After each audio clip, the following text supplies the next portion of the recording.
Hi, Demi. How are you?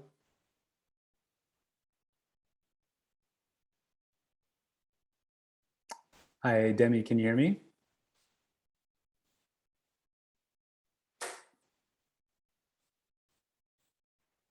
Demi, you're on mute right now. Give me a thumbs up if you can hear me.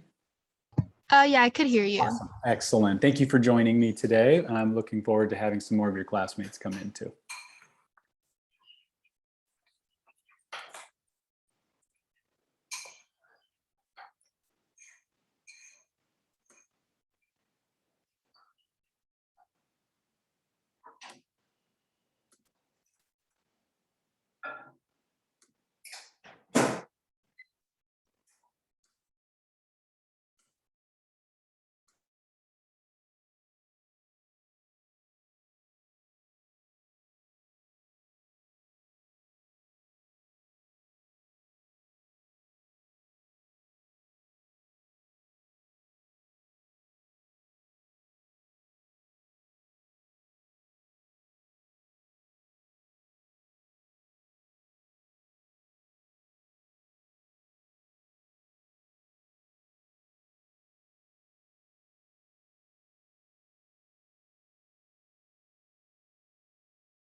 Demi, I'm going to give everyone just a couple more minutes to show up and then we'll get started. Okay.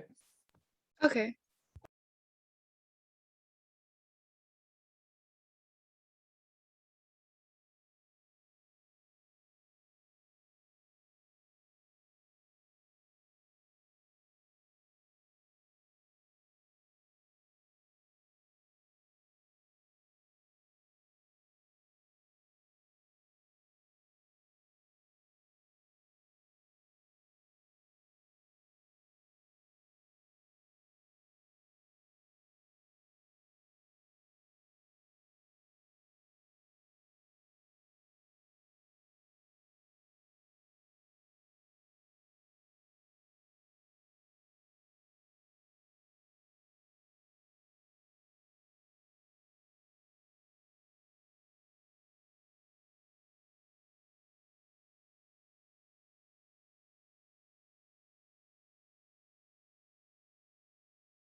Okay, Demi. Well, it doesn't look like anyone's going to join just yet, and I don't want to waste your time. So, were there any specific questions that you had that brought you into the Zoom session today? No, I don't think I had any specific questions. I just thought like we were gonna like discuss like the readings and everything. That's what I So- was hoping for. I was okay. looking forward to, I'd rather have this work more like a book club, Yeah. because I already give you guys plenty of lecture material to look at, and the readings themselves, especially these ones that come to us from a long time ago, right? Yeah. They're written in a different way. They're challenging enough to kind of read it and to keep up with it. How did you feel about reading the Popol Vuh? I thought it was what's it called? I thought it was easy to understand. Okay. And I thought it was really interesting too. Just kind of having to read that. But then for the reading for this week, Mhm. I thought it was a bit challenging just kind of seeing like the way that they date stuff, like the one and I two. know, Like, that yeah. was kind of a Yeah, bit one like read and two. Yeah, I get it. Oh, Christopher's coming in. I'll get him in here too. okay. Yeah, no, I experienced the same thing when I first started reading those. And so I have my background in literary studies is in um, is in yeah, American literature. Um, and so it's going to be positioned not in the continental America, North America, right? But it's Mhm. more of United States literature. And before that, I did more traditional studies. So I have been teaching the Mexican literature and translation course for a long time, now for about 5 years. So I love these texts. I think they're beautiful. And it's one of the cool things about working at the community college is that because of my background with literature, I'm able to teach a wide variety of classes. But so in some ways, though, I can still experience things just like you guys do because this is not my area, right? I have Yeah. other areas of expertise that I bring to it, but not the history. So their calendar system completely new and different to me when I first started Yeah. looking at it. So while I do think that's a good detail to note, and if that is something you're interested in tracking, is like keeping track of time or the representation of time, I'd be open to, you know, looking at like a research paper later in the semester about that. But if it's just more like, oh, this was, you know, an interesting thing that was a struggle, I get that. That's where I'm at with it too. Mhm. Yeah. Christopher, thank you for joining us.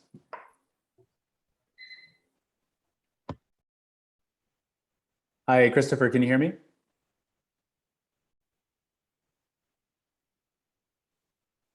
Okay. Well, Chris will check in when he's ready. Demi, was there anything so the language was a little bit trickier. Was it with all three of the readings or just maybe, have you made it through all of them yet? Yeah, I've done the first two, haven't done the last one, the Aztec sons, but I know, yeah, I do think they're a little bit more trickier than like The last Popol week. Vuh. Yeah. Yeah. The Uh-huh. Popol Vuh was written it was recorded the style of writing is based on a performance. Okay, this is an oral culture originally. So this is a story that has been within the Mesoamerican culture for a long time. And there are elements of this Mayan story that you can find in other Mesoamerican cultural stories of creation too. I think the most important thing is that there are usually multiple stages of creation or multiple epochs. Okay. And we didn't read all of the Popol Vuh. We read the third book, the third part.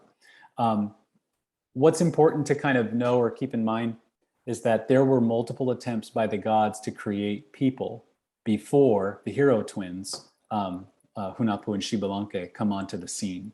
And that those attempts failed. But we have this story that's very, very important. And after the hero twins defeat the lords of Xibalba, then that sets the stage for the successful creation of humans. So we have a narrative within a larger narrative, right? The narrative, and so that's important to keep in mind. Kind of how does this story kind of fit? So anyway, well, was there anything that struck you either in last week's reading, the Popol Vuh, or this week's reading with some of the Aztec legends that you thought was interesting that just stuck out to you? Hold on. Trying to recall last week's reading.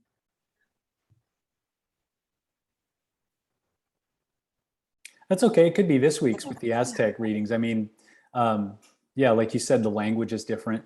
The one that I struggled with most was the Legend of the Suns. Okay, Okay. that was really really hard the first time I read it, just to kind of make sense of what was happening. Yeah. So I don't know what your experience will be with it, but don't be surprised if it seems a little disjointed or disconnected.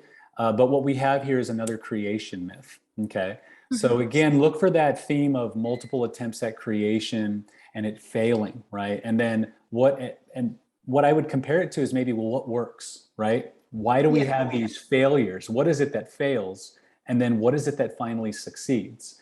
And then Mhm. just to kind of maintain that critical consciousness, compare that to the Popol Vuh, right? What is it that doesn't work in the Popol Vuh, right? And then what is it that ultimately does work, and who is defeated? Um, Mhm. so, yeah, okay, all right. Actually, I think I have a question. So, Yeah, like just kind of going based off of like this week's discussion on like sacrifice. Mm-hmm. For the story of Quetzalcoatl, I think that's how you say it. Yeah, that's right. So like I guess the sacrifice there, I know I was reading that like he would sacrifice, I think it was like animals and Mm-hmm. everything. Yeah, But then he ended up, I guess, like sacrificing himself. that's I right. believe he would like burn himself, or he burned himself, I mean. Yes. So like in that story, like that would be the like he sacrificed himself.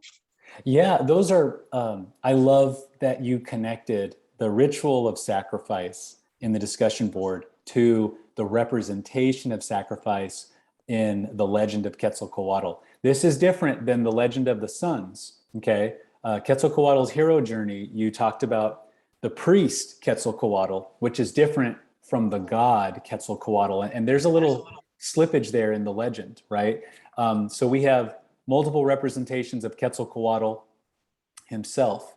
And the hero journey one is the priest. But that's still an important figure, and aspects of the character uh, uh, continue in that story of Quetzalcoatl, the god, which you'll see more in the Legend of the Sons. Yes, you're right to compare and contrast the different forms of sacrifice represented in the story. Okay. I think that will lead you to a deeper insight into one of the meanings of this story. Okay. Is what can sacrifice mean? What was the stand on sacrifice that Quetzalcoatl initially took, right? And you mentioned that what was it? What were some of the things that it mentions he sacrifices? Um, I think I don't remember exactly, but they're like birds, right? Yeah, Like right. I think it was like birds. birds and butterflies, maybe lizards were in there too. There was other kinds of incense offerings that were presented.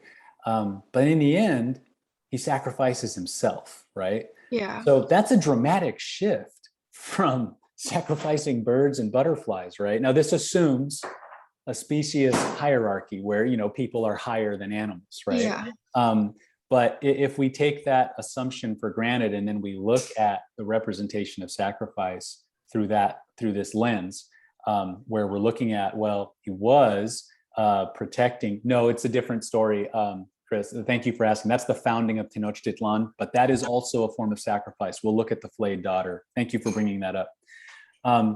But yeah, it's you could assume you could interpret it's a higher degree of sacrifice when someone sacrifices a human, right, and then themselves, right? Yeah. So yes, you are. I think that is a way to lead to a more critical reading of this story. What does this say about sacrifice? What is this? This is a narrative of sacrifice, right? What is the story trying to say? What's a lesson we can learn here about it? And Christopher, you brought up the story of King Akitometl's daughter being flayed, right?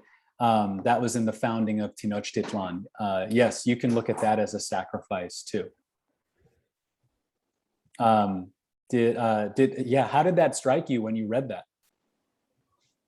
It wasn't too bad. Can you hear me? I'm not Yes, sure. I can hear you. Okay, Yes. awesome. Yeah, thanks It for wasn't checking too, in. it wasn't too bad. It's definitely different from like the casual reading Mm-hmm. from everything that we've been reading so far, Right. but it really ties in with the podcast that I found interesting. Mm-hmm. Well, I kind of went into it like in a discussion post. Oh, good. This was the one with the British scholars, right? Who Yeah, in our time. Yes. yeah. Good. I'm glad you checked that out. Okay. Did elements of that podcast help you? Did it enrich your reading of the story at all? A little bit, but it also confused me a bit with the Mexica people. Yes, I Yeah. know. The host, I think he does a good job keeping academics on task. Because scholars they know so much and they're really excited to share. But this time, his line of questioning caused some confusion. You're talking about like who are the Mexica? Where do they come from? How are they? Who are the Aztecs? Is that what you're talking about? Not really. I just got confused in some portions and where they were talking about. I wasn't too sure if it was just the Aztecs or the Mexicas or if it was just a blend of both of them. Yeah, so the Mexica is the ethnic group that we now refer to as the Aztecs. Oh, Okay. okay. Yeah, so it's the same. That's important to know. That's how they referred to themselves, was as Mexica. Okay. Mm. And Aztec is a term that comes along later, and that is applied to this group of people. And it's to reference the narrative that they come from Aztlan. Okay, so Aztec is, I think the full term is Aztecatl, and that's to refer to people who come from the Aztlan, the land of the white heron. Okay. Okay. But that wasn't their own way of identifying themselves. They identified themselves as Mexica. Okay. And they have a different language system than what was than what researchers have found in the majority of Mexico and central Mexico. But they brought their language, which is Nahuatl, they brought that with them from the lower southwest of the United States. And as they settled and conquered, right, they expanded it. So yeah, that was a little unclear from that podcast, but they do talk about sacrifice though, right? Yeah, I thought it was a good setup for it. Yeah, I don't. Did you guys think the Popol Vuh wasn't as graphic? It seemed. No, that's not true because It read gets more his like a head cut off. play. The Popol Vuh read more like a play. Yeah. Yeah, I see that. And you might have heard. I was telling Demi that there's this performative aspect to it, right? It's like there's an apostrophe or an announcement at the very beginning of the Popol Vuh. It's almost like "Now I shall tell you," right? So yeah, that's interesting comparison to bring it back to a play. Manuel, thank you for joining us. Can you hear us okay? Yes, sir. Loud and clear. Okay, wonderful. Yeah, so right now we're just talking about representations of sacrifice. Demi brought up Quetzalcoatl, the hero journey story, and the different kinds of sacrifice that we see there. Quetzalcoatl begins by making sacrifices to butterflies and lizards, and by the end, he engages in an act of self-immolation. He burns himself, right? And then, Christopher, do you go by Christopher or Chris? What would you prefer? Chris is fine. Chris is fine. Okay. Yeah. So, and then Chris brought up the moment in the founding of Tenochtitlan when King Akitametl's daughter is sacrificed by the Mexica, and they flay her skin, and then one of the priests wears it. So that's another act of sacrifice, right? And they definitely are different in degree. They're different in the ritualistic behavior. But I wonder how we could analyze them. We don't need to do this now, but just to ask this question, right? To contrast them, right? What is the significance of doing that particular sacrifice in that way? Did you have any questions or just anything you wanted to share about your experience with the readings? I actually did have a question about the Aztec myths. It was mostly about the Aztec legend of the stones. Yeah. I was kind of confused about the different types of suns. Yes. Yeah. Thank you for asking that. Was there anything else you wanted to add to it? No, I just needed like a clarification about the suns. That's pretty much it. Sure. Yeah. So I was saying earlier in the session that it's common in Mesoamerican myths to think about creation in terms of like 4 or 5 periods of creation. And in the case of the Popol Vuh, there are multiple attempts at creation that fail before we read the story of the hero twins. And you know, the story of the hero twins culminates not only in the defeat of the lords of Xibalba, but the rising of the sun and the moon. That's Hunapu and Xibalanque. Okay, that's the beginning of kind of successful creation. And it's after that point that humans are successfully created. Now, we don't read that part of the Popol Vuh, but that same idea of multiple suns, of multiple starts at creation was something that happened in the Popol Vuh as well. And the legend of the sun, we see multiple attempts at creating the sun and keeping it up in the air, right? And that sacrifice is involved in that too. Yeah, that what you're seeing is a common trope of Mesoamerican creation stories. Does that help give a little bit of context to that? Yeah. Okay, perfect. All right, excellent. Other things that we observed, or maybe questions we had about, how do we succeed in this class? Oh, that's a great question right there. How do we succeed in this class? Yeah, so obviously the reading, it's literature, but we want to have the reading with purpose and it to be guided. What I would suggest maybe is before you start reading, open up those quiz questions. Okay, I give you 2 quizzes each week. One is a reading quiz, and the other is a lecture quiz. Okay, those work together. So they can be used as a reading guide, right? It's like, look at those quizzes and then go do the reading, and look for those things as you were doing the reading. Those questions have been designed to lead you to, well, at least leading might be overstating, but sharing with you things that I thought were important that would be critical to know to understand these stories. Okay. They are open-ended questions. So practice writing your free response. Okay. And then what you're really doing is creating a study guide for yourself for the midterm. Because when I create the midterm, I will select questions from the quizzes. Okay. It's like the quizzes are a pool of questions. All right. So I won't ask any question on the midterm that you haven't already seen. Okay. And I will ask both lecture and reading questions. We can talk more about the midterm as we get closer to it, like what's my ratio, how many lecture questions to reading questions do I ask, stuff like that. But what's more important is that on a weekly basis, you do the work that's needed to put yourself in a better position to prepare for that midterm.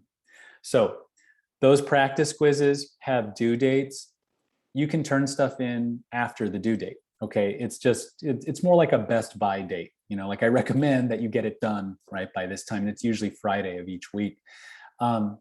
The other way that you can use quizzes, not only for you to check in on your own understanding of the readings and making sure you know how to answer these particular questions based on what was in the narratives and what was in lecture, right? Because lecture, sometimes I get too excited. I don't know about too excited, but I get excited and I share a lot of resources or details that I think could enrich your reading. So you've got to know what's important. The quiz questions help you know what's important. You should be able to answer those quiz questions. Okay. So again, before you read through lecture, you watch the lecture materials or listen to the podcast that I suggest, or the voice threads that I create. Look at those quiz questions first, okay, and use that to guide how you are reviewing lecture materials. The second way that you can use those quiz questions is to check your responses with me, right? That can be like an office hour meeting, right? We don't have to do it during office hours, but even an email, right? You can just send me and say, hey, professor, I wasn't sure how to answer maybe question number 3. Could you take a look at my response? Okay, I will gladly go and look at the quiz, look at your quiz responses. In this case, in this example, question number 3, and let you know if you're on the right track or if maybe some important details were left out. Okay, so I think in addition to reading and reviewing lecture, it's really reviewing the quizzes each week as a guide to how you read and a guide to how you are reviewing the lecture materials. Okay, so you don't get points for doing the quizzes. They're just practice. You're creating a study guide to help you succeed on the midterm, and that you do get points for. So review the quizzes to help you know what to study. The other thing is whatever the 10-point assignment is for the week. Okay, usually it's discussion board. Sometimes I'll have you do a journal where I'll have you practice a particular skill, or I just kind of check in and see how are you doing. The third kind of assignment that I do is called a footnote. Demi, Chris, Manuel, have any of you read books with footnotes before? Yeah. Yeah. Okay. Right. And so footnotes, they come in different sizes, but what footnotes do generally is provide context, okay? Historical context that might be missing for us, right? Like it would have been nice if we had a scholarly edition of the Popol Vuh, right? So that way when certain maybe tricks are being performed, we could get a little bit more information on, well, what's the ritual here? Since we don't have that with some of the books I'm assigning you, I ask you guys to provide that. So we'll be doing a footnote pretty soon in the weeks to come, and more details will be on that there. So that's the other thing. You'll have one of 3 writing assignments each week, either a discussion board, a journal, or a footnote. And those are worth 10 points as long as you follow the directions, okay?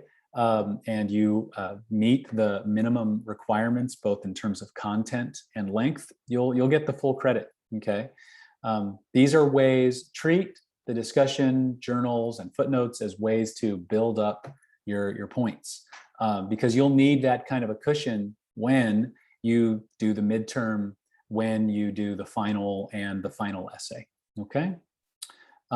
So quizzes, use that to guide your reading and lecture review, and weekly writing, okay? Do those activities and do them on time, okay? And you will do just fine. If for some reason you lose points, you can always redo the assignment, okay? If it was incomplete for some reason, go back and complete it, okay? And if you do that, then just email me and give me a heads up and I'll go back and I'll regrade it, all right? So I guess those are the 2 main things that I think you should be doing each week. Review the quizzes to help shape the way you read and review lecture, and do the writing. And you should do pretty well in the class. Good question. Yeah. For the midterm, is it going to be considered multiple choice? We're going to write answers, like put in our opinion about some type of lectures that we went over? Yeah, the questions will not be multiple choice. There might be like 1 or 2, but it'll mostly be open-ended questions like what you see in the practice quizzes each week. That's why it's good to get some practice with responding to those questions, okay? Okay, sounds good. Yep. And then do you mind if I email you after this? Of course, yeah. Please email me any questions that you have. Okay, now I also have another question too. Is there any way where we can contact you like in a faster way, just in case for like emergency or something like that, instead of email, like a phone number? No, email is the fastest way. I check that pretty regularly, and that's what I'm comfortable with providing. So yeah, if you need to get a hold of me, just email me. Sounds good. Okay, thanks. All right, so we talked about how you could study and be successful in the class. Another thing for me is that I try not to provide my own interpretations of the readings. I do have my interpretations of them. I guess when I was an English major and I was taking English classes, I did appreciate hearing what my professors had to say, but I think I always wondered, am I just regurgitating their interpretations, or am I forming my own? And it's a really important skill for us to learn how to, or I should say to practice and to increase the skill with which we share and claim our own interpretations of the text. Okay, so I am happy to share my interpretations of the readings. I'll probably do that more directly after like the midterm, more freely after the midterm, after we deal with my assessment of your quizzes and stuff. But yeah, the way that I guess what I feel more comfortable with doing is asking you critical questions, okay? Those guiding questions that I post each week to the course website are examples of how we can approach these texts. Sometimes when we read something that we're really separated from culturally, socially, historically, it can be kind of like, I don't know what to do with this. You know I experienced that sometimes with Beowulf, right? Or some other text that I just did not feel connected to. I'm like, I don't know what to look for here that's significant.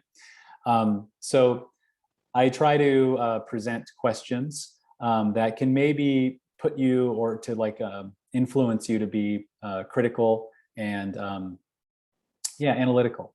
So I do resist providing my own interpretations because I'm afraid of regurgitating information or regurgitating my readings of it. I really want to hear your interpretations of it.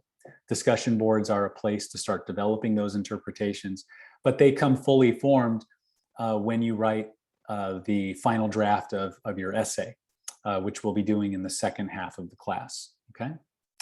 So, all right, those are just a few things I wanted to make sure to say during this first review session. Were there other questions that you had about the readings or how I designed this class?